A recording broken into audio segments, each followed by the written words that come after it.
Bien, bonjour à toutes et à tous et bienvenue à cet atelier apprentissage automatique pour la classification textuelle.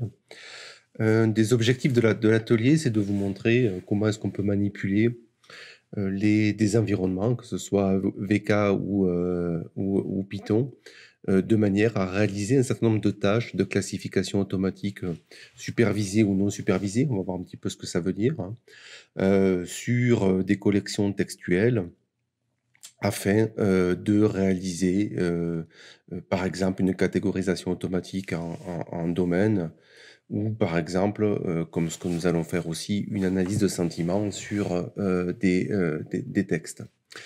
Alors, durant cet atelier, on va travailler, avec un certain nombre donc d'environnements. Donc j'ai déjà cité Weka, mais il y aura également les Jupyter Notebook.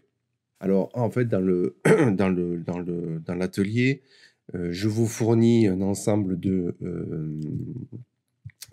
documents qui sont réunis sur une page GitHub, hein, qui va contenir non seulement les données qu'on manipule dans cet atelier, mais également les deux carnets de code source, deux carnets de type Jupyter. Je vais vous montrer comment cela fonctionne. Deux carnets Jupyter, l'un qui est destiné à la classification en catégories de métadonnées ISTEX et l'autre qui est plus spécialement, donc celui qui s'appelle IMDb, qui correspond plus spécialement à l'analyse de sentiments sur les critiques de films. Donc sur la page GitHub, vous retrouvez ces deux carnets que vous allez télécharger et que vous pourrez utiliser alors soit sur un environnement distant tel que celui que je vous conseille qui est Google Colab, soit sur votre propre machine si vous avez déjà un environnement Python et un environnement de programmation type PyCharm ou Jupyter qui sont déjà installés, hein. Voilà. Alors sur la page GitHub, vous avez une notice qui reprend un petit peu ce que je viens de dire. Vous avez également des conseils si vous voulez utiliser les deux carnets pardon, en local sur votre ordinateur et notamment sur macOS. Et puis vous avez la liste des liens à télécharger en termes de sources de données et puis également les diapositives que je vais vous montrer pendant l'atelier. Sur le carnet de classification des métadonnées ISTEX, eh bien, on travaille avec le même document, le même fichier que celui que vous utilisez pour les autres ateliers. Nous, ce qu'on va faire, c'est d'une part faire une classification, essayer de reconnaître les thématiques, les domaines scientifiques qui sont associés au document, mais aussi faire ce qu'on appelle une classification non supervisée, donc c'est-à-dire un partitionnement. On va essayer de partitionner l'ensemble des documents de manière à regrouper les documents qui sont proches, même s'ils appartiennent à des domaines scientifiques différents, et puis à visualiser en fait ces partitionnements. Et puis dans le carnet IMDb, donc là on va travailler avec des critiques de films. Et puis, là, on va rester uniquement dans un environnement Python, alors que précédemment, on va jongler entre Python et puis Weka. Là, on va rester uniquement dans Python. Et puis, on va appliquer donc une méthode de classification pour essayer de déterminer quelles sont les critiques qui sont positives et puis les critiques négatives.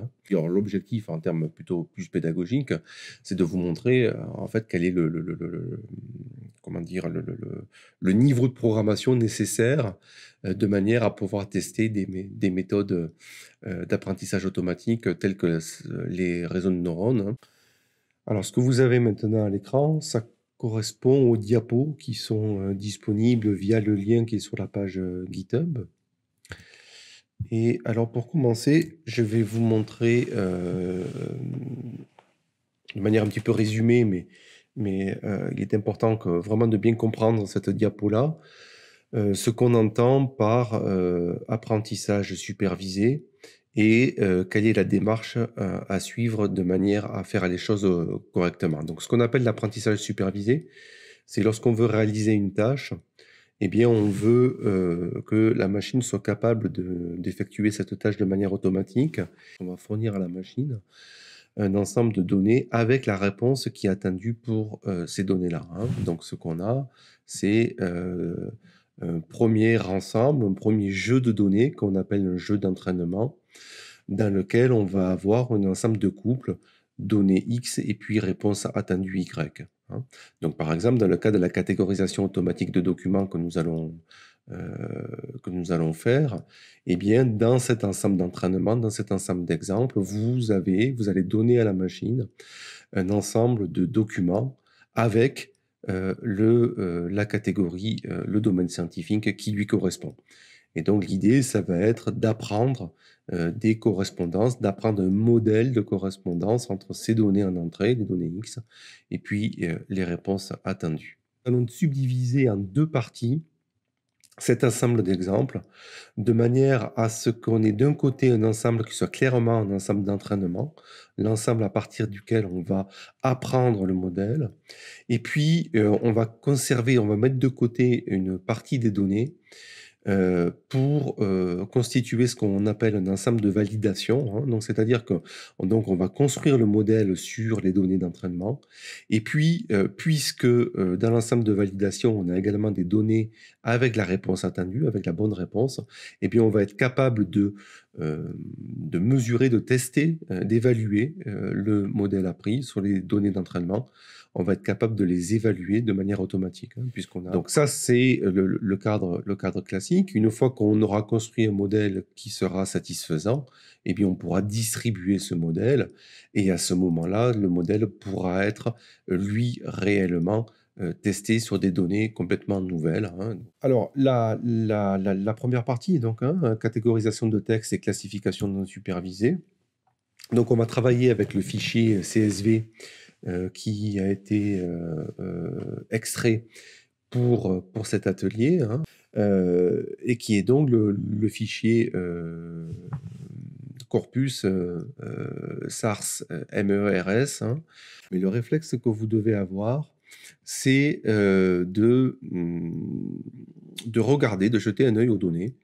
Et alors, une bonne manière pour faire cela, c'est notamment donc, si vous avez macOS ou si vous avez un environnement Linux, hein, notamment, eh bien, c'est de jeter un œil au fichier directement dans le terminal, hein. Donc là, c'est le cas, hein. Donc, c'est ce que je fais ici. Et puis, ça me permet d'avoir déjà un premier aperçu du fichier, ne serait-ce que pour vérifier qu'il contient bien les informations dont je pense disposer. Alors, vous voyez, jeter un œil en fait au contenu du fichier, ça nous permet déjà de voir que le fichier CSV dont on dispose est un fichier CSV où le séparateur est un point-virgule. Alors ça va être je pense, un des enseignements de l'atelier, c'est de vous montrer que dans ce processus de fouille de texte, eh bien, on a une très grosse partie du temps qui est consacrée à la mise en forme des données, hein. Alors, donc, des données sont séparées par des séparateurs, et le format CSV est un format qu'on peut typiquement ouvrir avec un tableur, hein, que ce soit OpenOffice ou Excel. Donc, vous avez les fonctionnalités pour importer le CSV. Alors, la première opération va être d'identifier à l'intérieur du tableau les colonnes qui nous semblent utiles et puis celles qui nous semblent inutiles. Donc là, et donc ce que vous devez faire, alors ce que vous pouvez faire, c'est directement les supprimer, bien sûr, là ici dans Excel, hein. Mais ce que vous pouvez faire aussi, c'est relever les numéros des colonnes, hein. Donc les numéros, pas les lettres, hein. Donc le A, c'est la colonne 0, le B, c'est la colonne 1, ainsi de suite. Donc relever les numéros de manière à faire ce tri, cette sélection de colonnes directement dans l'environnement. Alors, la première chose qui est à faire, de manière à ce que le code source puisse avoir accès au jeu de données, eh bien, c'est de connecter l'environnement à votre Google Drive. Donc, ça se fait... Alors, lorsque vous avez ouvert la fenêtre, normalement, elle devait ressembler à ceci. Vous cliquez sur le petit icône de fichier qui est ici, et puis vous cliquez sur Google Drive, et vous voyez apparaître donc cette indication « Exécuter cette cellule pour installer votre Google Drive ». Et donc, je vais exécuter la cellule en cliquant sur la flèche. Alors, ce qu'on appelle une cellule, c'est une zone de code source. Et donc, vous voyez que dans ce qu'on appelle un carnet Jupyter, eh bien, vous avez une suite de cellules qui sont des commentaires, de la description du texte, et puis des cellules qui sont du code source. Hein. Voilà, donc vous avez ici du texte et puis du code source. Et donc, exécuter une cellule, eh bien, ça se fait en cliquant sur la petite flèche qui est à côté de la cellule. Et ce qu'on voit apparaître ici, eh bien, c'est un lien sur lequel je dois cliquer qui va me permettre d'associer mon disque Google Drive avec le carnet Jupyter. Donc, c'est ce que je fais ici.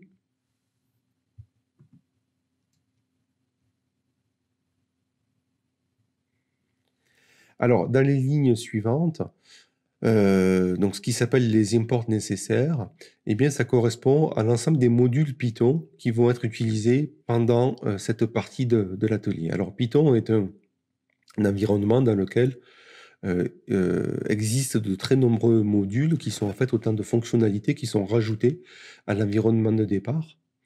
Donc, c'est à la fois ce qui fait la richesse de Python, mais aussi sa complexité. Parce qu'il faut en permanence jongler avec les différentes versions des différents modules et qui malheureusement ne sont pas tous nécessairement compatibles les uns avec les autres. Alors là, lorsqu'on travaille dans Google Colab, il y a un environnement par défaut qui est proposé, qui contient un certain nombre de modules déjà préinstallés. Hein. Et donc, pour pouvoir les utiliser dans un code source, eh bien, il suffit de les charger, il n'y a pas besoin de les installer et ça se fait par la commande import. Alors malheureusement, dans les commandes par défaut, il y a un certain nombre de modules qui ne sont pas présents. Regardez ici, donc j'ai essayé d'importer le module SOMOCLU et ce qui m'est signalé, c'est que ce module-là n'a pas été trouvé dans Google Colab et donc il va falloir que je l'installe dans Google Colab et c'est ce qui est indiqué à la ligne précédente. Hein. Voilà, donc c'est un petit peu laborieux comme démarrage, hein, mais ça vous donne une idée en fait de l'ensemble des types de configurations qu'il va falloir mettre en œuvre pour arriver à travailler correctement en Python. Une fois qu'on a compris ce type de fonctionnement, il n'y a plus trop de problèmes dans le... Enfin, c'est un réflexe à prendre, hein, et puis je vais cette fois-ci pouvoir faire les imports et il n'y aura pas d'erreur à l'exécution. Voilà, donc ce qu'on voit ici, hein, c'est l'appel à la méthode qui va me permettre de lire le fichier CSV. Et dans cette méthode-là, je vais notamment indiquer quel est le séparateur qui est utilisé pour séparer mes données dans le fichier, l'encodage de caractères, ici on est en UTF-8, et puis je vais indiquer les colonnes que je veux réellement conserver, donc les numéros de colonnes, donc la colonne A c'est la 0, la B c'est la 1, etc. Hein. Et puis je vais pouvoir donner un nom précis à mes colonnes, et ce sera ce nom-là qui sera utilisé par la suite lorsque je vais manipuler le tableau. D'accord ? Alors, une fois que j'ai exécuté cette commande-là, eh bien, je peux passer à un certain nombre d'explorations générales. Et donc, par exemple, je vais pouvoir... Donc là, j'ai stocké mes données dans une variable qui s'appelle data. Hein. Et donc, si je veux voir, par exemple, le résumé, la valeur de la case résumé pour le premier document, eh bien, je vais faire un print de cette valeur-là et ça va me permettre de visualiser le contenu du premier résumé. Alors, explorer les données, donc vous regarderez, je ne vais pas tout détailler, hein, le code source, hein, mais ce que je vous donne dans le début du code source, c'est un ensemble de commandes qui vous permettent de faire des statistiques générales sur les données qui sont manipulées et notamment le nombre de documents hein, qui sont disponibles. Parmi ces documents-là, eh bien, on en a près de 2200 en anglais, 67 en français, 38 en allemand, et puis il y en a 230 pour lesquels l'information n'est pas présente dans les métadonnées. Et puis ce que vous avez par la suite, c'est les commandes qui sont nécessaires pour filtrer les mots-outils. Hein. Donc, vous pourrez regarder. Donc, en fait, on va utiliser un dictionnaire de mots-outils hein, qu'on va retrouver dans l'environnement, dans le module Python qui s'appelle NLTK. Et ça va nous permettre, ça va nous permettre de filtrer les mots en fonction de leur présence ou non dans cette liste, dans ces listes, selon les langues. Et donc, lorsqu'on fait cela, eh bien, après, on peut de nouveau visualiser la liste des 25 mots les plus fréquents. Donc, en haut en anglais et puis en bas en français. Le format standard de Weka est un format CSV, oui, mais avec un certain nombre de propriétés, notamment le séparateur doit être la virgule, alors que vous avez vu, nous, c'est le point-virgule qui est utilisé dans notre fichier CSV. Dans le cas où une donnée est absente, il ne faut pas utiliser la chaîne vide ni la valeur NaN, mais le point d'interrogation, etc., etc. Donc il y a un certain nombre de caractéristiques qui sont des caractéristiques qui sont autant de valeurs spéciales, de paramètres euh, des formats CSV. Donc le CSV, c'est quelque chose à la fois de standard, mais qui a différentes variantes. Et donc, il faut arriver à se débrouiller avec ces différentes variantes. Alors, ce que vous voyez dans le code source que vous avez ici à l'écran, hein, c'est à la fois le code source qui vous permet de régler les différents paramètres du format CSV qu'on veut utiliser, hein, dans lequel il faut transformer nos données pour qu'elles soient lisibles dans Weka. Et puis, ce que vous avez au-dessus, c'est le fait qu'à partir du moment où notre objectif, c'est de mettre en correspondance des résumés avec des catégories, eh bien, il ne sert à rien de conserver les autres colonnes. Et donc, c'est le tri que vous avez qui est effectué dans les 2 premières lignes. Et puis également, ce qu'on fait dans les 2 premières lignes, c'est qu'on s'assure que les valeurs pour ces 2 variables, résumé et catégorie, existent bien, hein. Et donc, si une des 2 valeurs est absente, eh bien, on saute le document. Alors, ce qu'on voit dans la ligne du milieu, c'est alors un traitement qui est pas, pas, pas évident à faire si on n'a pas l'habitude de travailler, notamment avec les expressions régulières en Python, hein. En fait, il consiste à traiter la colonne catégorie. On peut voir dans la première ligne les valeurs des catégories. Et donc, vous voyez que le domaine scientifique, il est repéré par une chaîne de caractères dans lequel les catégories sont présentées de manière hiérarchique, avec un chiffre qui indique le niveau de la hiérarchie, hein, donc ici science, et puis les sous-catégories. Et il peut y avoir, dans certains cas, plusieurs sous-catégories, hein. Pour simplifier le problème, ce que je vous propose, c'est de travailler en ne conservant qu'une seule catégorie parmi l'éventuelle liste que vous avez dans cette colonne-là, hein. Donc, ce qui est fait ici, le code source que vous voyez ici, il correspond à rechercher est-ce qu'il y a une catégorie de niveau 2 ?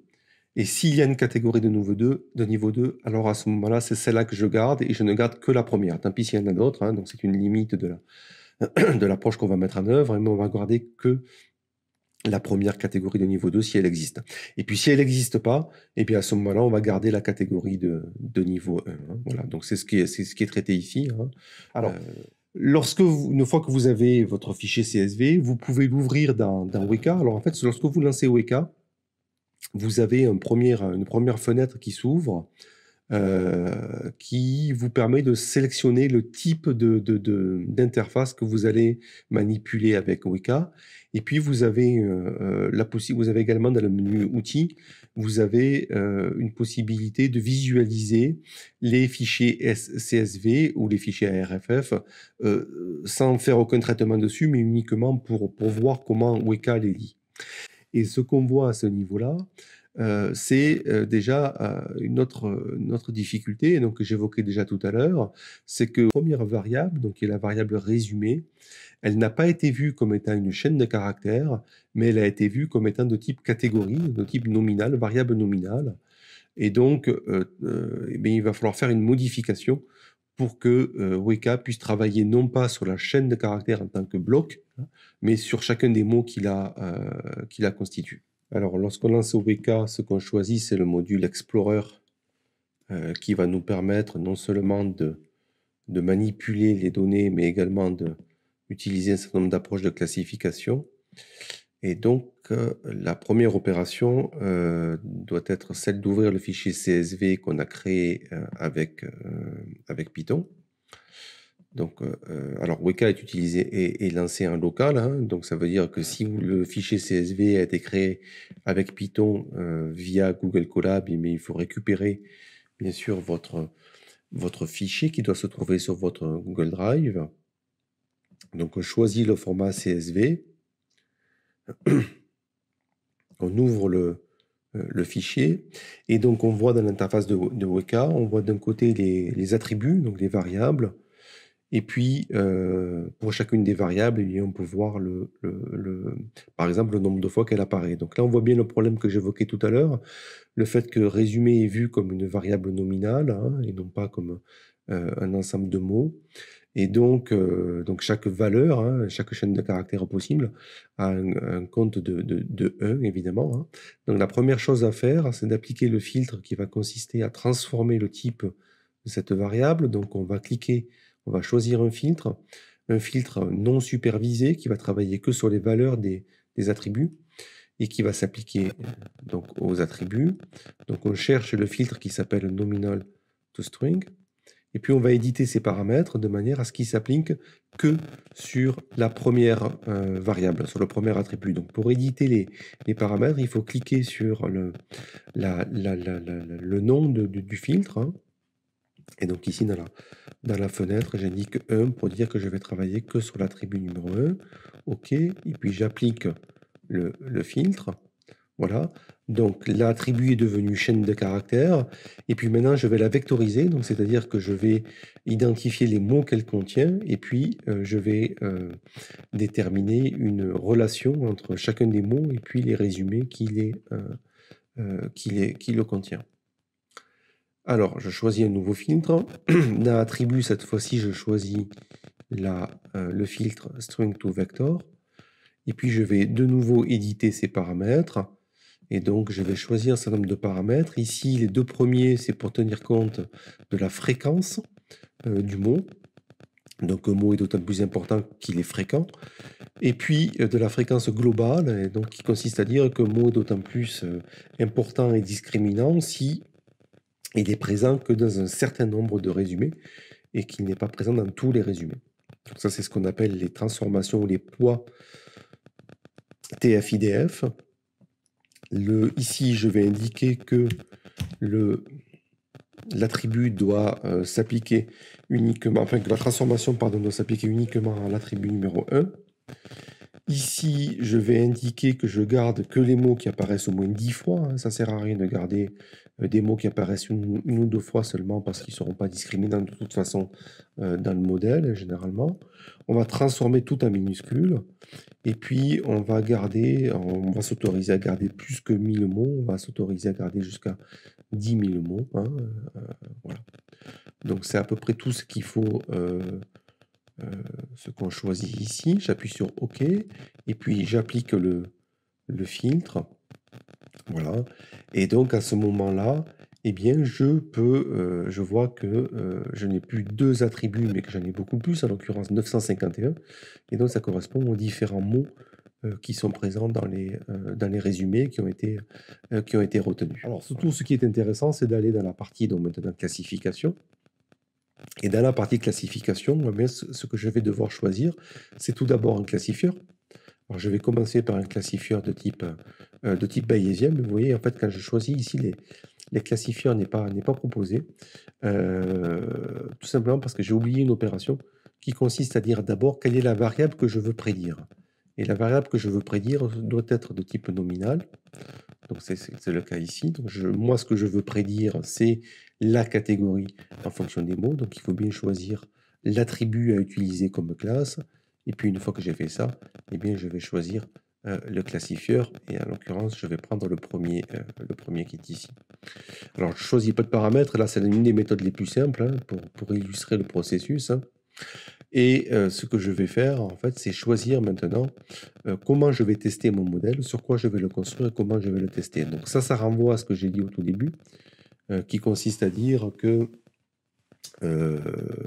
généralement, ce qu'on fait, c'est qu'on subdivise l'ensemble des données en 2 parties. Hein. pour une partie pour construire un modèle et puis l'autre partie pour le tester. Donc là, c'est ce que je vais faire avec le choix qui est ici, où je prends les 2 premiers tiers pour faire de l'apprentissage et puis le dernier tiers pour faire du test. Donc ça, c'est une procédure rapide et assez simple. Ce qu'on va utiliser généralement, c'est de la validation croisée, hein, qui est une méthode qui permet d'avoir des modèles un peu plus robustes, c'est-à-dire d'avoir un peu plus confiance également sur les performances qu'on obtient pour savoir si elles vont se généraliser ou pas à de nouvelles données. Voilà, donc une fois que j'ai fait ça, que j'ai choisi donc ces trois parties-là, ces 3 paramètres-là, eh bien, je vais apprendre le modèle en cliquant sur le bouton Start et vous voyez, c'est extrêmement rapide, hein. Donc ce qui a été fait ici, c'est apprendre un modèle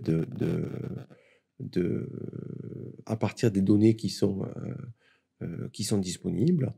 Et le modèle qui est là, en fait, a déterminé par rapport au certain nombre d'attributs quelles étaient ces distributions statistiques dans l'ensemble du corpus. Là, on a mis en place un modèle qui a été capable de classer correctement 48% des instances, hein, donc des résumés, et puis d'en classer incorrectement 51%.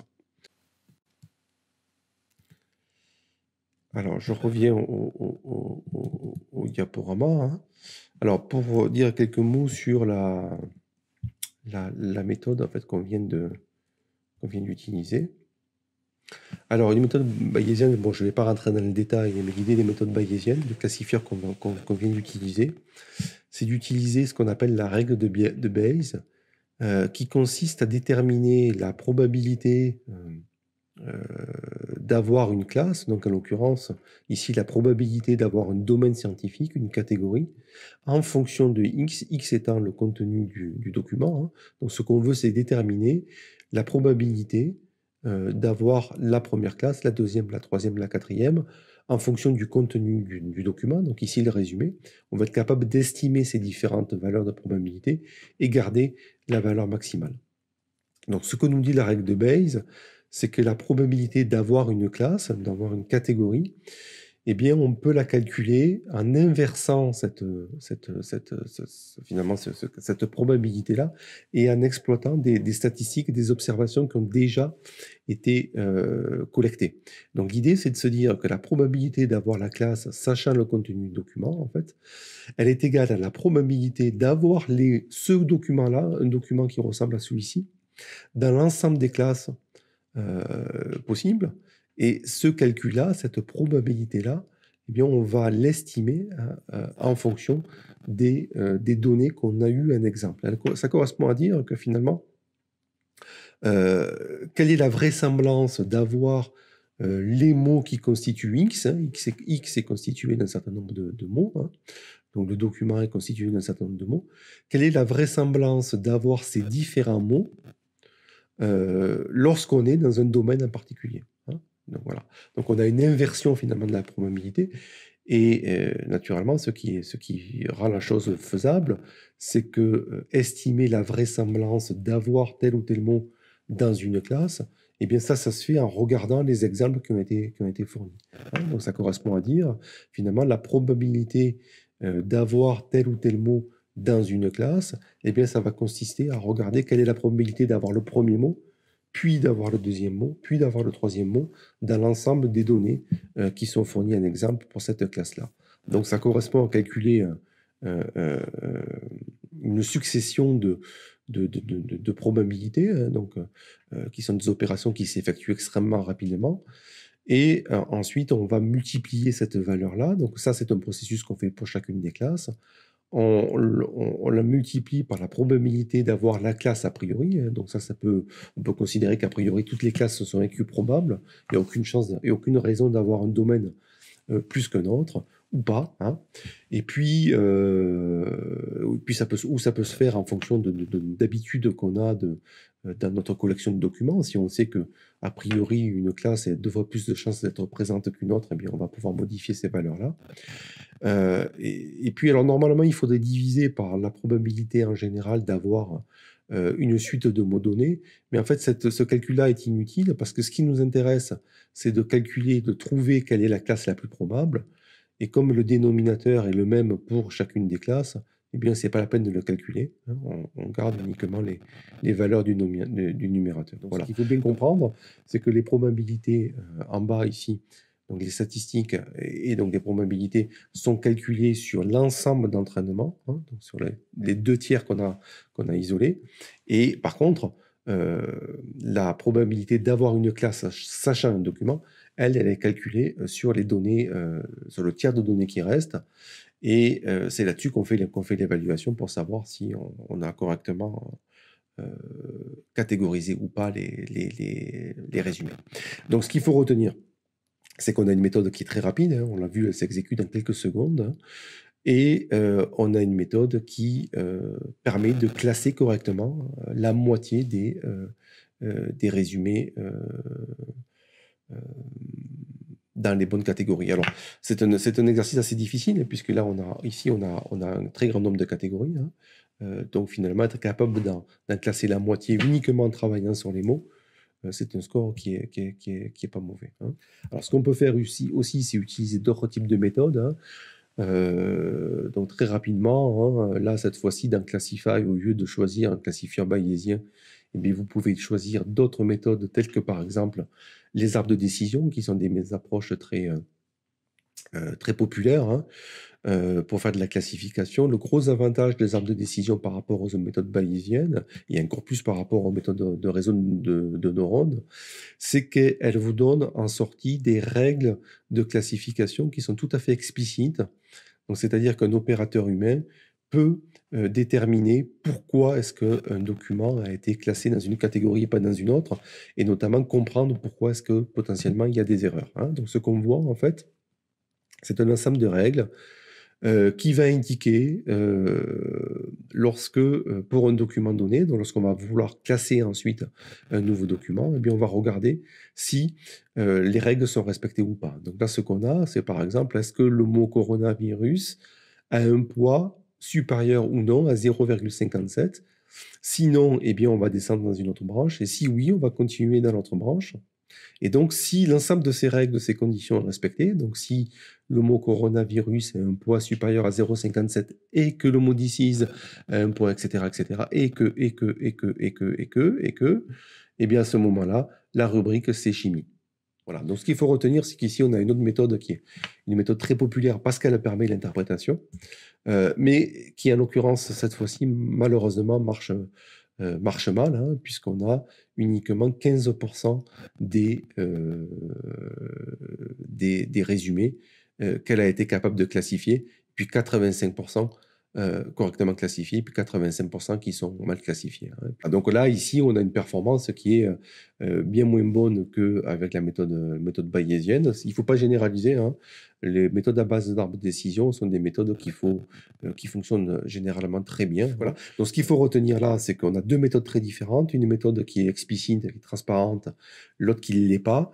La méthode qui n'est pas transparente marche mieux que celle qui est transparente, mais celle qui est transparente, eh bien, il faudrait l'expérimenter plus en avant en réglant les paramètres. Alors maintenant, on va revenir à Python. Donc on va laisser Weka, hein. On va revenir à Python pour faire de la classification non supervisée, hein. Donc là, l'idée, ça va être de réunir les documents en fonction de leur similarité, de visualiser les classes qui ont été obtenues. Alors, ce qu'on va utiliser, c'est 2 types d'algorithmes. Un algorithme qui s'appelle l'algorithme des cas moyennes, qui va travailler sur les distances entre les documents, en appelant une distance au sens mathématique du terme, hein, entre les vecteurs qui représentent les documents. Donc, quels sont les vecteurs? Eh bien, les vecteurs, c'est un ensemble va correspondre, chaque vecteur, en fait, pour chaque document, va correspondre aux mots qui sont contenus dans le document, avec soit le fait que le mot est présent ou absent, hein, donc c'est ce qu'on appelle une représentation binaire, soit des scores de type TF-IDF, comme je les ai déjà évoqués, hein. Donc, en fait, vous avez pour chaque document un vecteur qui va correspondre à la réunion de tous ces scores-là, et puis on va calculer des proximités entre les vecteurs, et on va considérer que 2 documents sont similaires si leurs vecteurs le sont aussi. Donc, si les 2 vecteurs sont à faible distance l'un de l'autre. Donc ça, c'est les méthodes K-moyenne.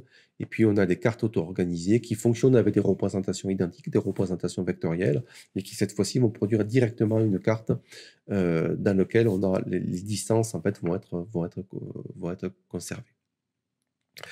Alors, on va utiliser également une visualisation par analyse en composante principale, parce qu'en fait, ça rejoint le deuxième point là, sur la diapo, c'est que l'espace initial, la représentation initiale des documents est en très grande dimension. Donc, ce que je vous ai dit, c'est que les vecteurs, dans les vecteurs, on avait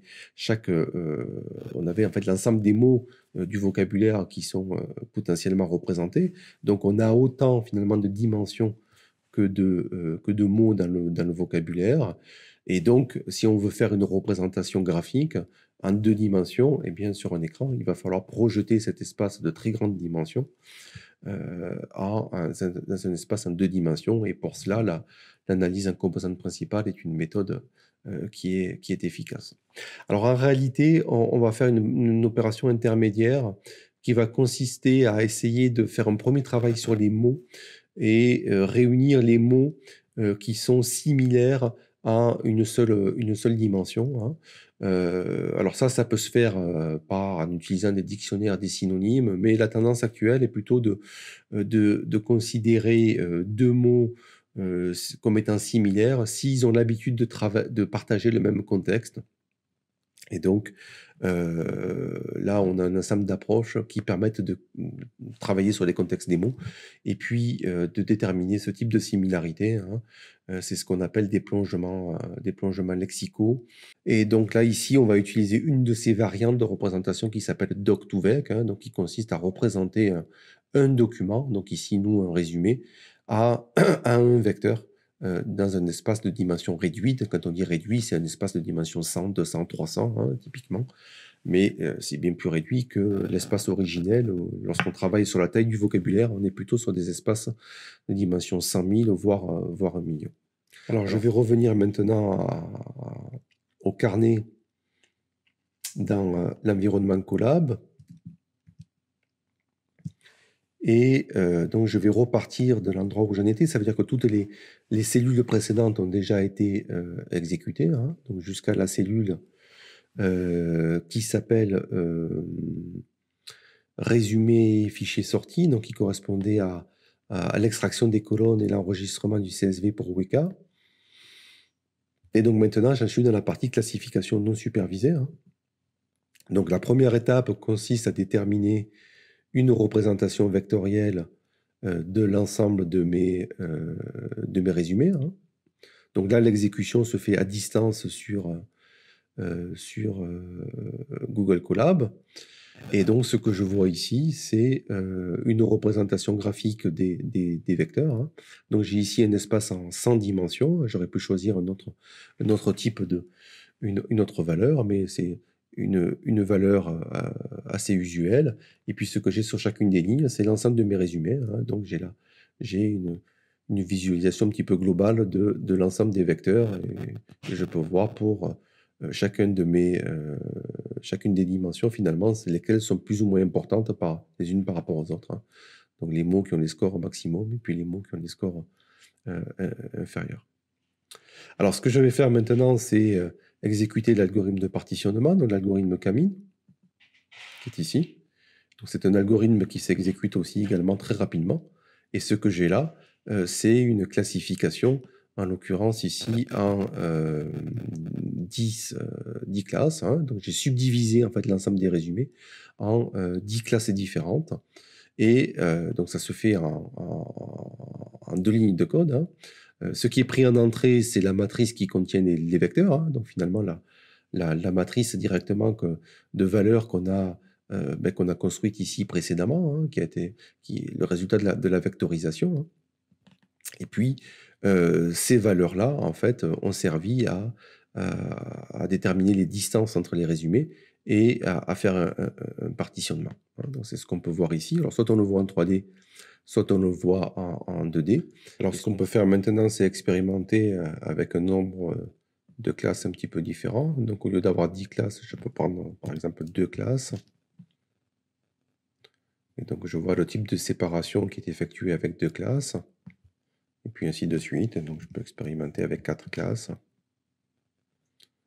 Voilà, et puis donc j'ai mon l'espace de l'ensemble des documents qui est subdivisé en un certain nombre de catégories. Alors bien sûr, ici, c'est pas interactif, hein, donc c'est-à-dire que là, on n'a pas de moyen directement de savoir quels sont les documents dans chacune des classes, hein, mais c'est une information qui est stockée dans la, dans la mémoire ici, donc dans le modèle qui a été déduit, donc le modèle KM, qui est un tableau qui va indiquer pour chacune des classes quelle est la valeur de la classe qui lui correspond. Et donc on peut envisager comme ça des navigations ou des explorations de l'ensemble documentaire. Donc même s'il s'agit de documents qui traitent de domaines différents, ils sont jugés suffisamment similaires pour appartenir à la même classe. Et donc on va pouvoir envisager des navigations différentes. Alors, une autre approche, c'est ce qu'on appelle les cartes auto-organisées. Donc là, ici, l'idée, c'est de projeter les documents, les vecteurs des documents sur un espace en 2 dimensions, en faisant en sorte que deux documents qui se trouveraient dans des zones proches de la visualisation soient des documents qui sont similaires, et puis deux documents qui sont dans des zones éloignées doivent être également éloignés par leur contenu, hein. Donc c'est une autre méthode que la méthode des camines, qui projette ici, qui permet ici d'avoir des représentations un peu plus floues. On a plus des représentations de zones que des représentations des documents eux-mêmes, hein. Au lieu de travailler avec 3, 4, 5, 10 classes, eh bien, on va travailler en définissant un nombre de lignes et de colonnes, hein. Donc, en fait, ici, si on travaille avec une matrice 4 sur 4, on a en fait 16 classes différentes. Et donc, la question, c'est d'associer chacun des documents dans une de ces zones-là, soit au centre de la zone, soit plutôt en marge de la zone. Et le niveau de couleur va indiquer le nombre la densité des documents dans une zone donnée, hein. Donc il s'agit plutôt de situer graphiquement les documents dans un espace à 2 dimensions plutôt que de faire une attribution de classe, hein, même s'il y a des points. Il y a des points analogues entre les deux types d'approches. Donc là, j'ai travaillé avec une matrice de 4 sur 4, hein. Et puis ici, vous avez la sortie avec une matrice de 10 sur 10. Et puis ici, avec une matrice de 30 sur 30, hein. Voilà. Donc et puis ce que vous avez à la fin, c'est uniquement si on reste sur l'affichage. Donc on est toujours sur 30 sur 30, mais cette fois-ci, on prend que la première dimension de l'espace. Donc on a un espace en dimension 100 et on voit que la première dimension. Alors si je veux travailler, on pourrait travailler potentiellement avec des matrices beaucoup plus grandes, hein. Si je fais une matrice de 50 sur 50, hein, eh bien, ça va me donner le résultat qu'on va voir. Donc ça prend en général quelques secondes. Alors 50, ça commence à être une dimension un petit peu grande, donc c'est un petit peu plus long, hein. Voilà, donc avec une dimension de 50 sur 50, on a ce graphique-là. Alors, le corpus qu'on va utiliser est un corpus qui est un corpus assez classique, hein, dans l'analyse de sentiment. Alors, ce qu'on appelle l'analyse de sentiment, c'est souvent l'analyse de la polarité. En fait, c'est est-ce que un document est une connotation positive ou négative. Donc, il s'agit d'un corpus que vous devez récupérer, hein, si vous voulez l'expérimenter comme je vais vous le montrer.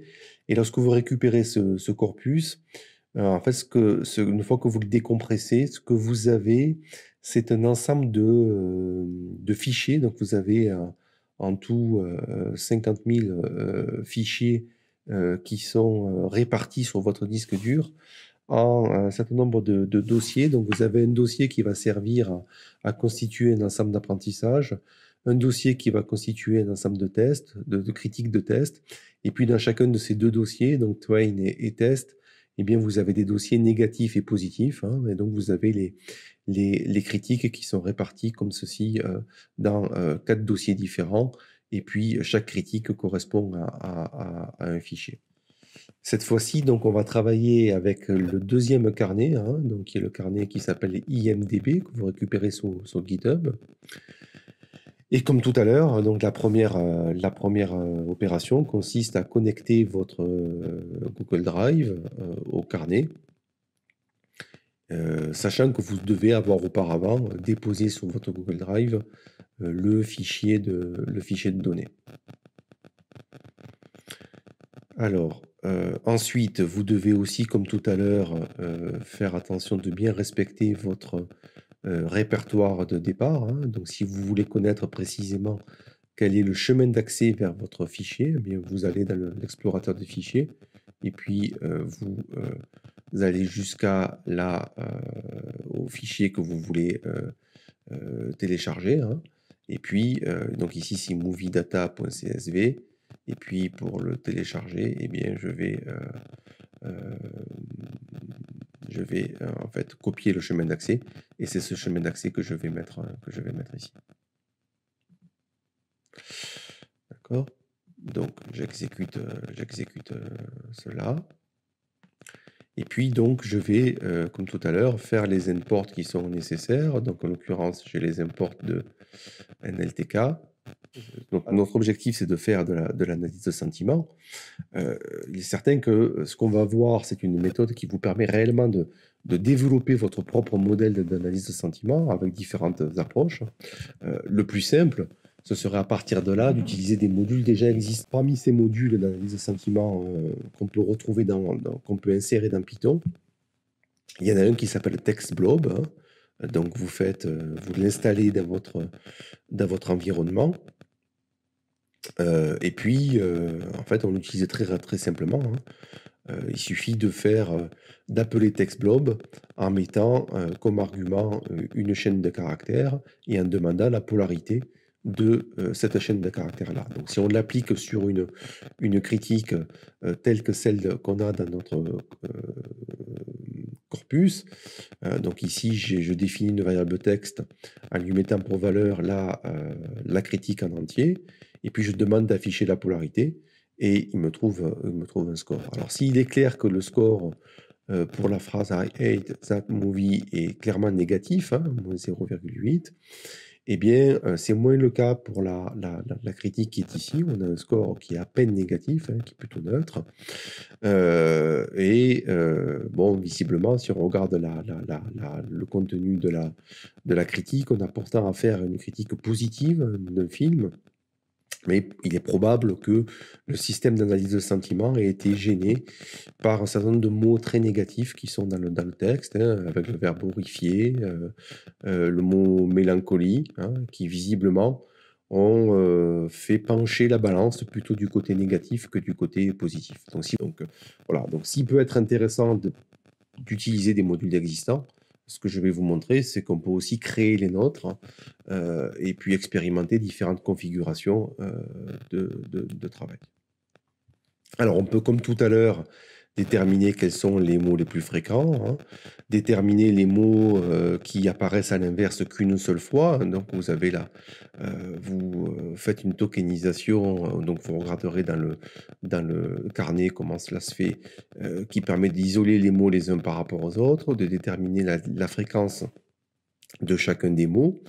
Alors, ce qu'on peut faire très rapidement aussi, et très simplement, c'est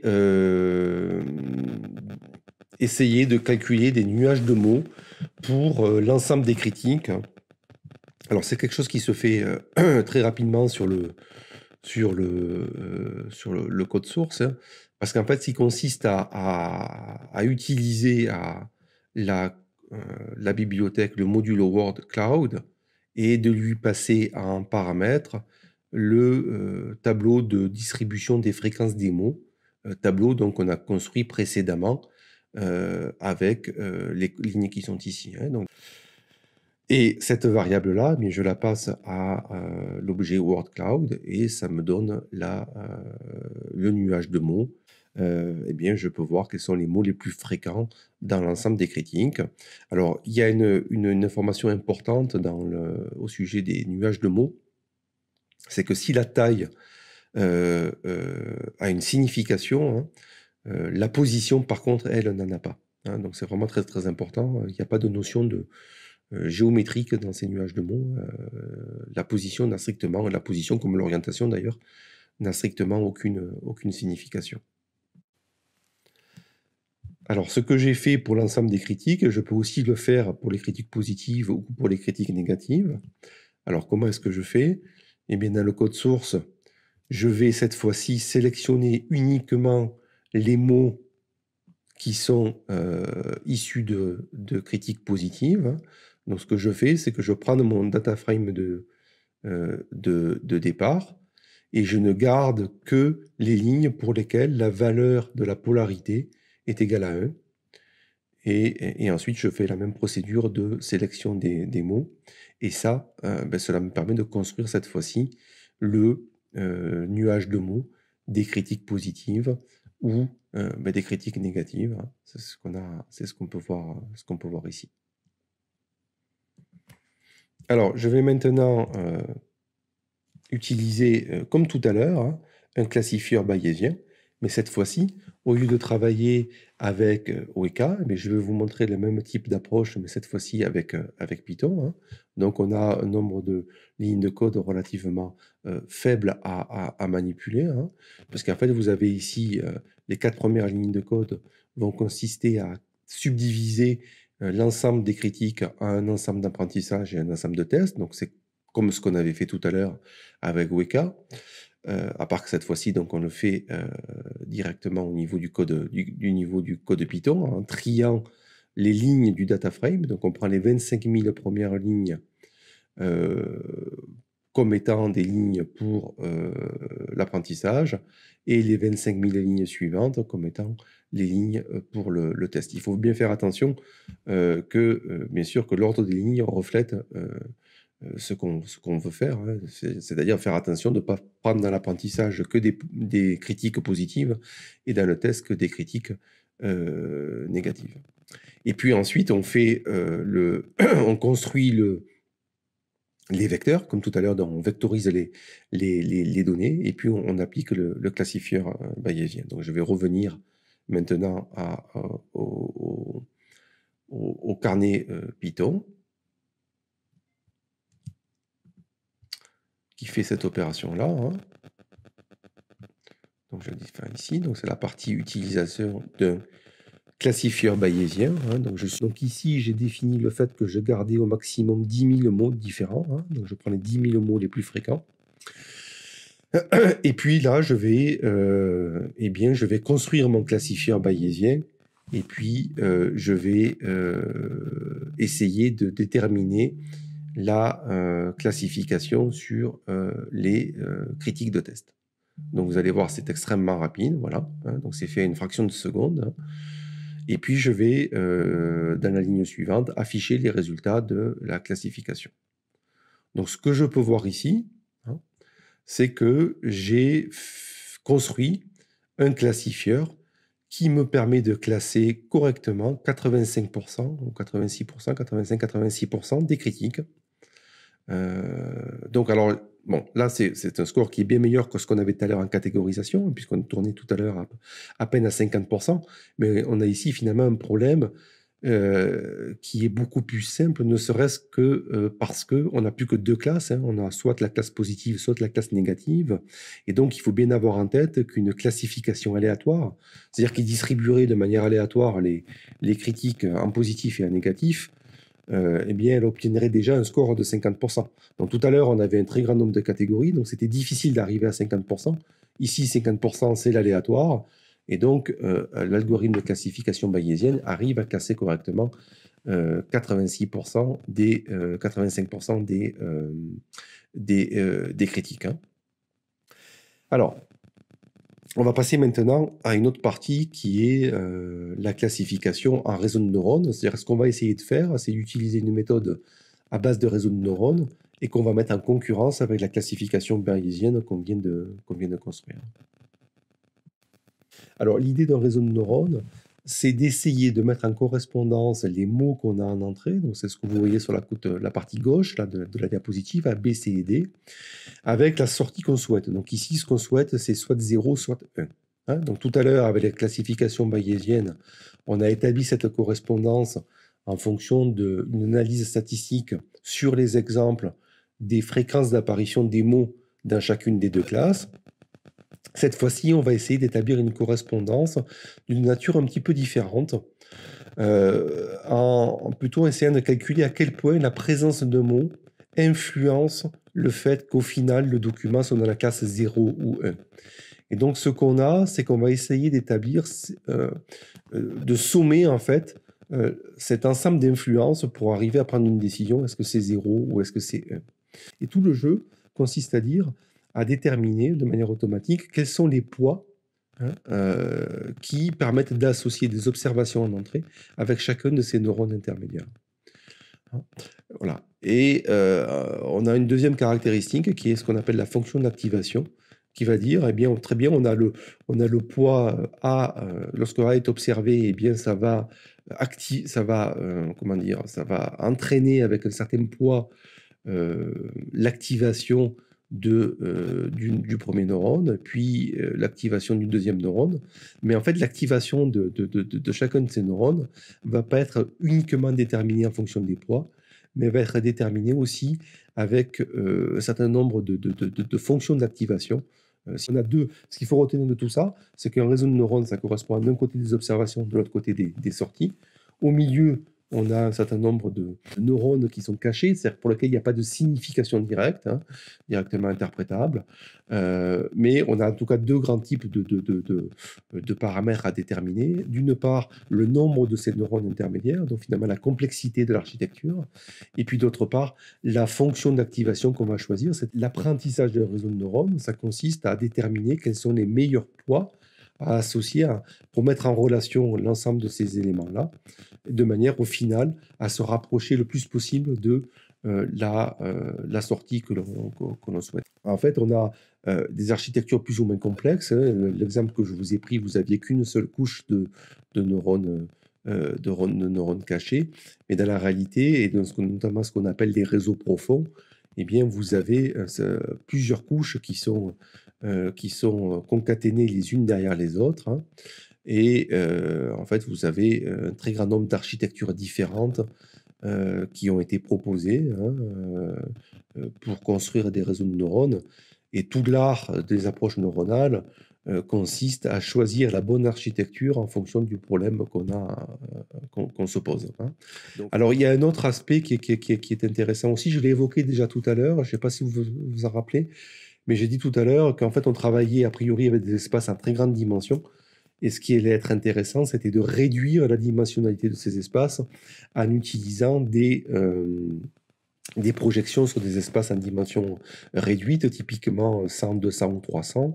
Et c'est ce qu'on va faire, en fait, avec une approche neuronale initiale. Donc, ça veut dire que dans notre réseau, on va commencer par faire une première, par positionner une première couche qui va consister dont l'objectif va être de faire une réduction de la dimension de l'espace. Hein. Donc en entrée, on va avoir chacun des mots, donc un espace en dimension 100 000 ou dimension 1 million, qui est la taille de notre vocabulaire.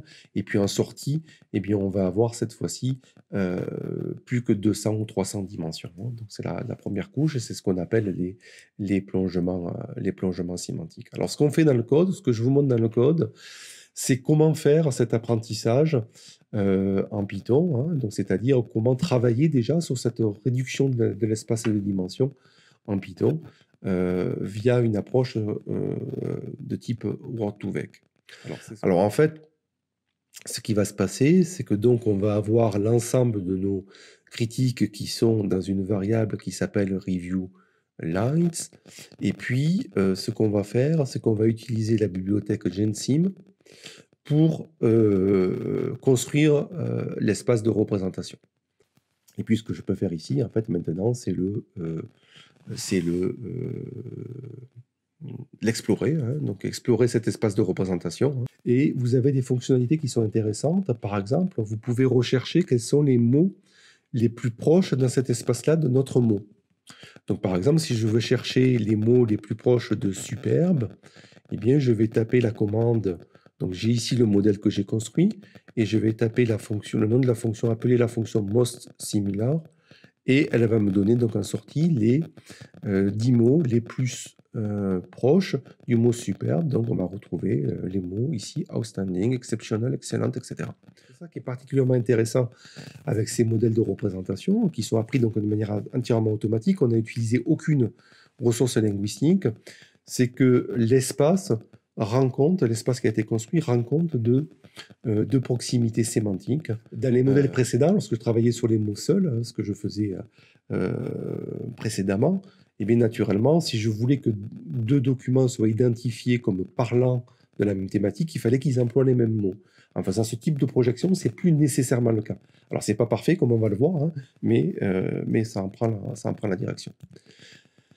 Alors, je vais visualiser maintenant l'espace de représentation. Alors, pour visualiser l'espace de représentation, donc qui est ici en dimension 200, hein, eh bien, vous avez deux approches. J'ai déjà parlé de l'analyse en composante principale.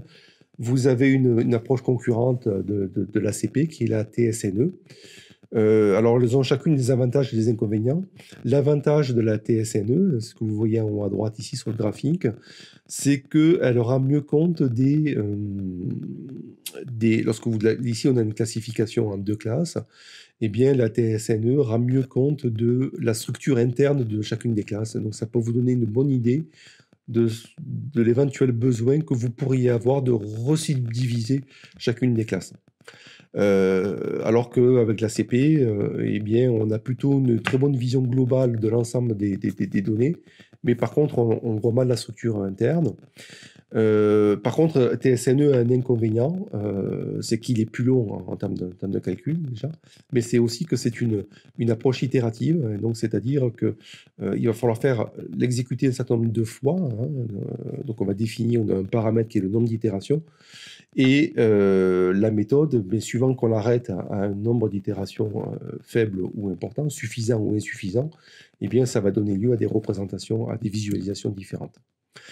Alors, là, ce que vous avez ici, c'est une représentation globale de l'ensemble des mots du vocabulaire, avec 2500 itérations, donc à partir de l'espace de représentation qu'on vient de construire. Hein. Donc on a une représentation de l'ensemble du vocabulaire. Alors on ne peut pas y voir grand-chose, hein. On peut essayer de voir un petit peu éventuellement les mots qui apparaissent en marge, hein, mais évidemment, explorer ce type d'espace avec un très grand nombre de mots a très vite ses limites. Alors, ce que je peux faire, c'est d'imprimer, d'afficher un graphique équivalent, mais uniquement pour un certain nombre de mots. Hein. Donc, j'extrais les mots superbe, good, terrible, etc.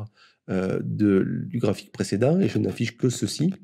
Et donc là, je vois apparaître donc les positions relatives dans cet espace, les mots les uns par rapport aux autres. Hein. Donc, voir que ici, on a par exemple outstanding effectivement qui est proche de superbe, mais on voit aussi que terrifique l'est. Hein, mais à la limite, un film terrifique peut aussi être un film superbe, hein, et donc il n'est pas complètement anormal de voir ce type de proximité. Donc ça amène une remarque par rapport à ce que je disais précédemment, hein, c'est que finalement les mots, la proximité des mots, la nature de cette proximité-là est sémantique. Oui, souvent, on va avoir d'autres types de relations, mais attention, ce ne sont absolument pas des relations de synonymie qui apparaissent ici. Ce sont des relations de proximité sémantique au sens de ce sont des mots qui peuvent qualifier la même chose, ou ce sont des mots qui, de manière générale, apparaissent dans des contextes qui sont similaires. Hein. L'interprétation de ces espaces de représentation, c'est en soi un domaine de recherche. Hein. On n'est pas tout à fait... enfin, on n'a pas de manière très, très unique et qui fonctionne à tous les coups de décrire un espace de recherche. Alors, ce que je peux faire maintenant, c'est, au lieu de travailler sur l'ensemble des mots, c'est de prendre, par exemple, un échantillon de 3000 mots pris au hasard. Donc, c'est ce que je fais. Hein. Donc, je prends le même espace que tout à l'heure, mais je représente cette fois-ci 3000 mots pris au hasard. Et une exploration visuelle me permet de voir apparaître réunis dans cet espace-là un certain nombre cette fois-ci, de mots qui peuvent être liés éventuellement à des types de films, hein, ou à des caractéristiques. Par exemple, je vois que nudity est assez proche de adults. et à l'opposé de l'espace par rapport à cartoons. Mais je vois également que j'ai par exemple, le mot terroriste qui apparaît de manière assez proche du mot army ou du mot lieutenant. Et donc, j'ai bon, peut-être des indications de proximité de termes dans l'ensemble des critiques que je manipule. Alors, ce que je pourrais faire cette fois-ci, c'est faire un autre type de représentation. Donc, vous voyez, je vais cette fois-ci non pas changer que la visualisation, mais construire un autre modèle. Donc, tout à l'heure, j'avais utilisé tous les mots qui apparaissaient au moins 10 fois. Cette fois-ci, je reconstruis un autre modèle, mais avec les mots qui apparaissent 100 fois. Hein. Donc, ça consiste à dire, si je voulais expérimenter ce type de choses, mais ça consiste à revenir dans le code de Python, hein, et dans la phrase, dans la ligne de code qui est ici, eh bien, vous changez la valeur du nombre minimal d'apparitions, et puis vous construisez un nouveau modèle avec le nombre que vous voulez expérimenter. Hein. Voilà, donc si je prends cette fois-ci comme nombre d'occurrences minimal 100, eh bien, je construis un nouvel espace de représentation. Je n'ai plus que 6000 mots dans mon espace, et je vais construire une représentation. Alors, cette fois-ci, j'utilise TSNE. Donc, vous voyez, si je m'arrête TSNE à 250 itérations, j'ai la visualisation qui est ici. Et si je continue jusqu'à 1000 itérations, j'ai le nuage qui est ici. Hein, donc, il faut faire attention à ça, de ne pas s'arrêter trop tôt.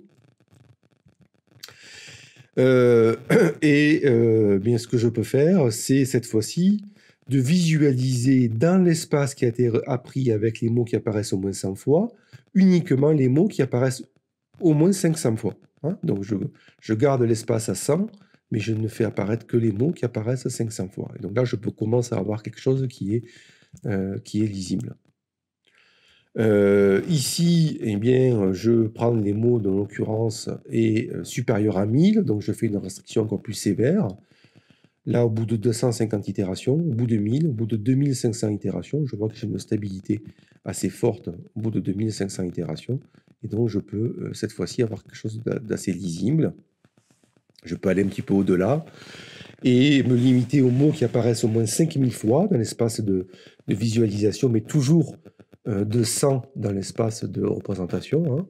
Donc, je n'ai pas reconstruit le modèle. Là, je me limite, c'est uniquement en termes de visualisation. Alors, bien sûr, les mots que je vois apparaître ici, puisqu'ils apparaissent au moins 5000 fois, ce sont plutôt des mots communs de la langue.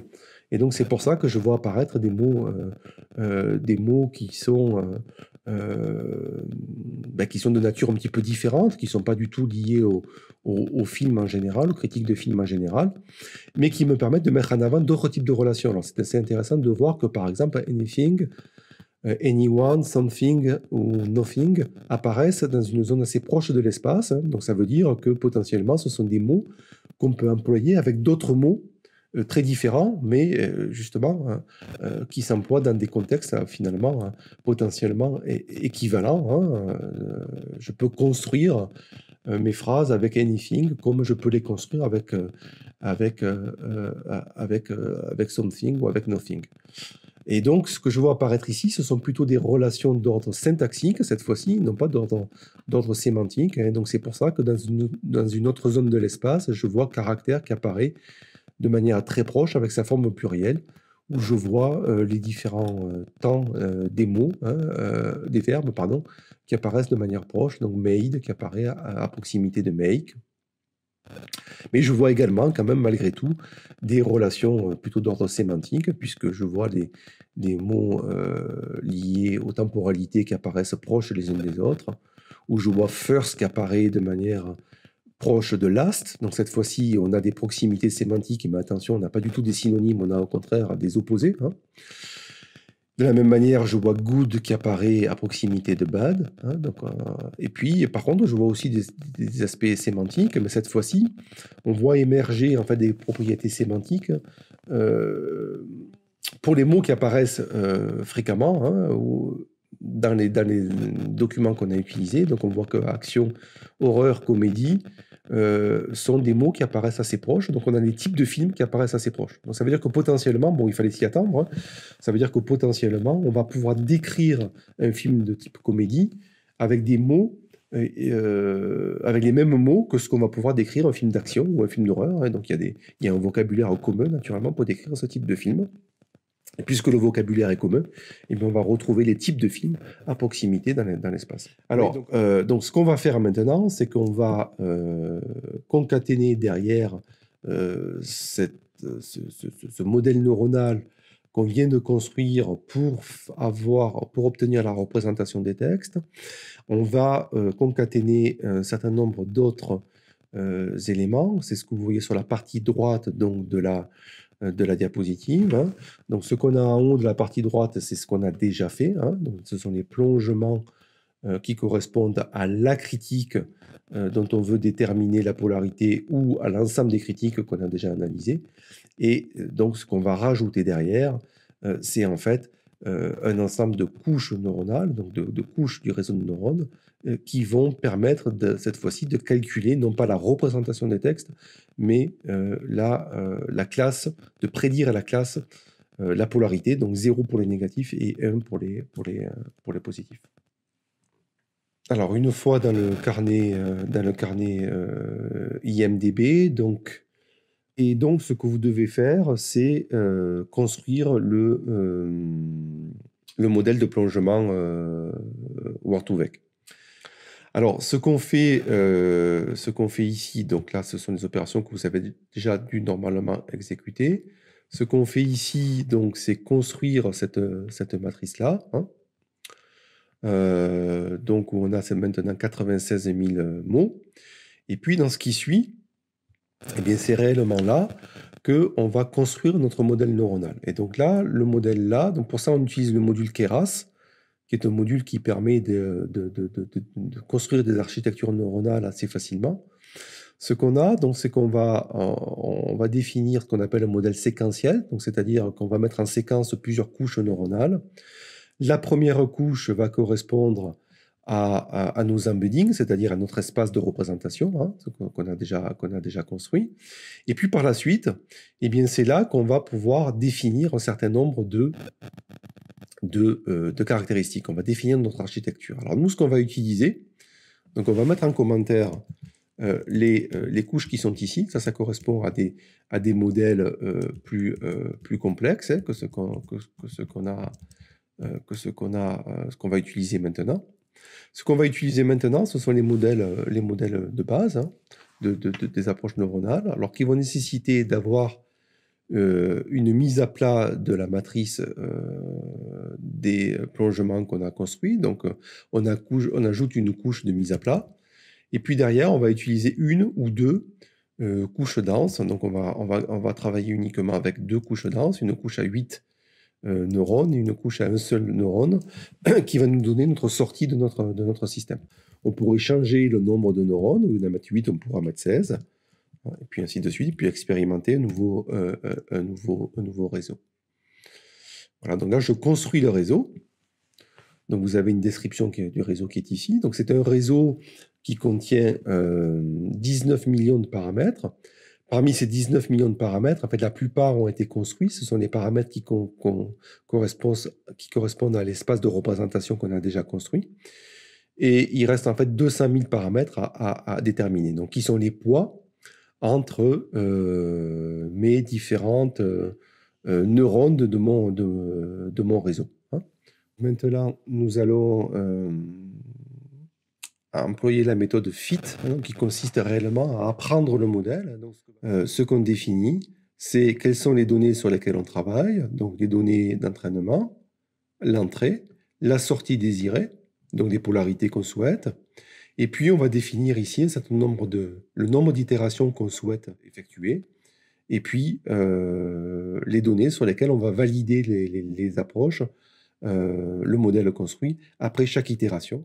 On va fonctionner avec un nombre d'itérations réduit, hein, de manière à ce que vous puissiez voir le temps d'exécution. Donc je vais lancer l'exécution de mon modèle, c'est-à-dire que là, eh bien, j'apprends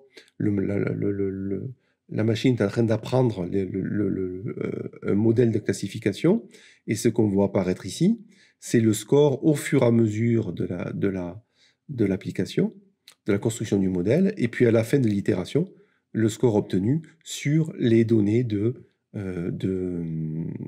les données de validation, donc sur le tiers des données qui restent. Hein. Pour mémoire, lorsqu'on a utilisé l'approche bayésienne sur ces mêmes données, on avait ici une performance de 85 ou 86%. Donc on était inférieur à ce que, en termes de performance, à ce qu'on avait avec l'approche bayésienne. Alors qu'est-ce qu'il faudrait faire pour que j'utilise, que j'ai des scores meilleurs, hein? Eh bien, ce que je pourrais faire, c'est utiliser des réseaux de nature différente.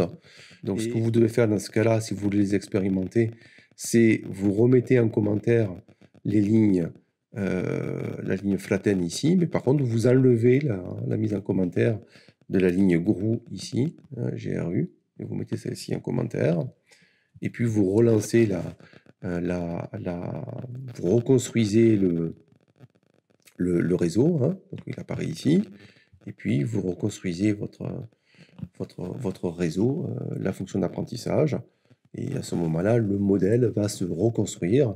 Mais donc là, on peut le laisser tourner, mais ça va prendre un certain temps. Je reviens sur le diaporama, et là, on a un modèle qui permet d'atteindre des scores de, vous voyez, à la première itération de 0,84, et puis on arrive à 0,87, 0,88 au bout d'un certain nombre d'itérations. C'est que si on résume un petit peu les scores qu'on a obtenus. Avec l'approche bayésienne naïve avec Python, on a eu un score de 85% de bonne classification sur un modèle qui s'exécutait en quelques secondes. On a vu que c'était extrêmement rapide sur Python.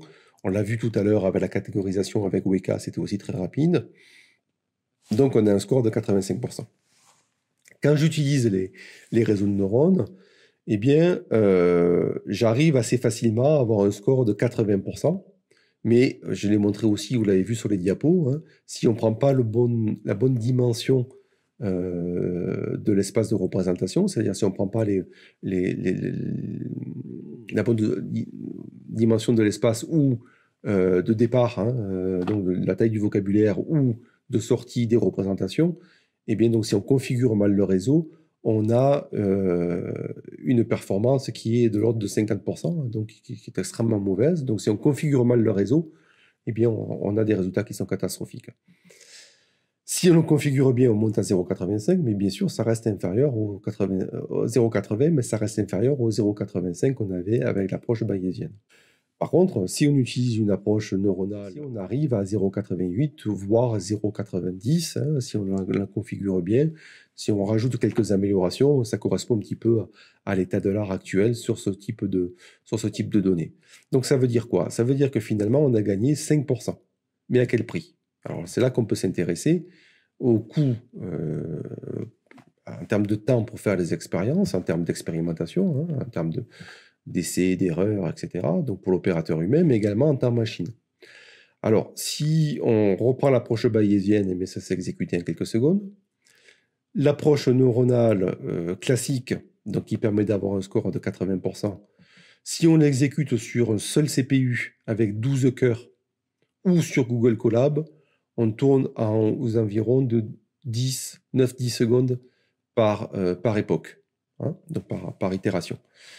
On pourrait se dire, oui, mais on sait que les approches neuronales fonctionnent bien avec des GPU, donc les cartes graphiques. Donc, alors vous pouvez faire ça sur votre PC, mais on peut aussi activer des GPU très rapidement, très facilement sur Google Colab.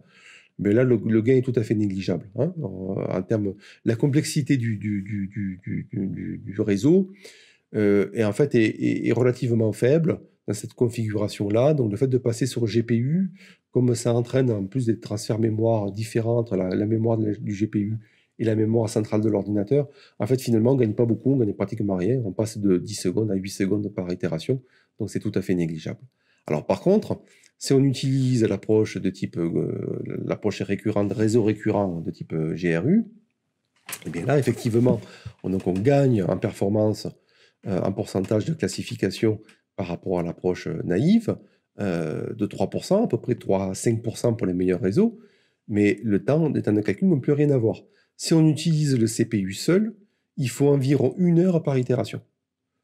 Et donc, comme il faut au moins une vingtaine d'itérations pour arriver au score de 0,88, eh bien, il faut de l'ordre de 24 heures pour arriver à construire le modèle qui permet d'atteindre ce score de 90%. Cette fois-ci, si on utilise les processeurs de type TPU, donc Tensor Processor Units, qui sont proposés dans Google Colab, donc qui sont des versions de GPU adaptées spécifiquement aux réseaux neuronaux, eh bien, effectivement, on est beaucoup plus rapide qu'une heure par CPU. Hein. On descend à peu près à 200 secondes hein, par itération, mais c'est quand même 3 minutes par itération. Donc, il faut compter à peu près 1 heure pour construire le modèle. Alors, un gain faible, eh ça va dépendre du type d'application que vous voulez. Peut-être que pour classer globalement des dizaines de milliers de critiques de films, c'est pas très important de gagner 3% ou de perdre 3%. Par contre, si vous faites de la reconnaissance vocale, si vous faites de la redirection automatique d'email, par exemple, mais si vous gagnez 3%, ce ne sera pas négligeable en termes de perception de la qualité du système.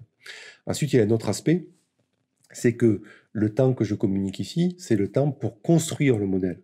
Mais une fois que le modèle est construit, on peut l'appliquer à de nouvelles données très rapidement. Et donc, l'inconvénient du temps de calcul, finalement, n'est peut-être pas aussi important que cela. Voilà, donc je vais arrêter là sur cet atelier, donc avant qu'on passe à la session de discussion et d'échange entre nous. Voilà, alors si vous voulez approfondir un peu la question, hein, eh bien, vous avez un certain nombre bien sûr d'ouvrages, mais également de sites web. De manière générale, sur l'ensemble des méthodes de fouille de données basées sur l'apprentissage automatique, sur l'apprentissage machine, vous avez ce livre que je vous conseille fortement, qui est un livre qui a été écrit par les concepteurs de Weka, et donc qui vous présente à la fois comment utiliser les méthodes dans Weka, mais également qui vous les présente de manière très intuitive. Alors, sur l'apprentissage profond, hein, donc l'apprentissage de type réseau de neurones, celui que vous voyez en haut, c'est un livre qui est de niveau assez complexe, mais qui est vraiment très complet. Donc, sont abordées à la fois les questions mathématiques, mais également les questions informatiques du problème. Hein. Et puis, vous avez ici 3 livres, alors qui sont de nature assez différente. Le tout premier est probablement le plus facile d'accès. Il survole en fait l'ensemble de la problématique, donc c'est vraiment une introduction au réseau de neurones. Le deuxième fournit également une très bonne introduction au réseau de neurones de manière très intuitive, mais va un petit peu plus en avant. Hein. Donc vous avez aussi des chapitres qui sont un peu plus pointus. Il aborde le traitement d'images aussi de manière tout à fait compréhensible.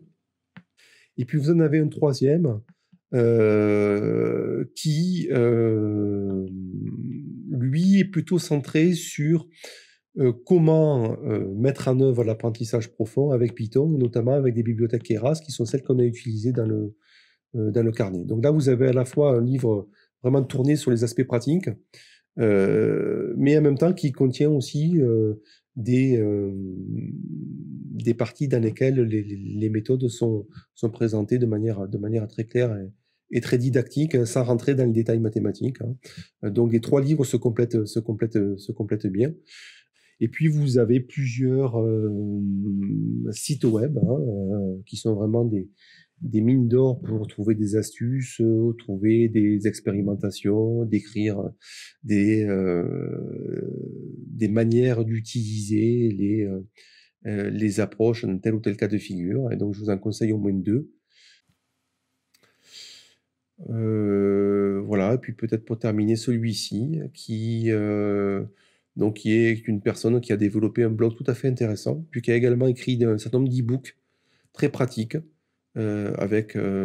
pour l'apprentissage machine en général, l'apprentissage machine avec Python, le deep learning avec Python, et puis également la fouille de texte, spécialement comment mettre en œuvre le deep learning pour la fouille de texte avec Python. Voilà, bah, écoutez, on s'arrête là. Bah, j'espère que l'atelier aura été intéressant et puis donc à très bientôt pour la séance de réponse, aux questions que vous avez pu vous poser.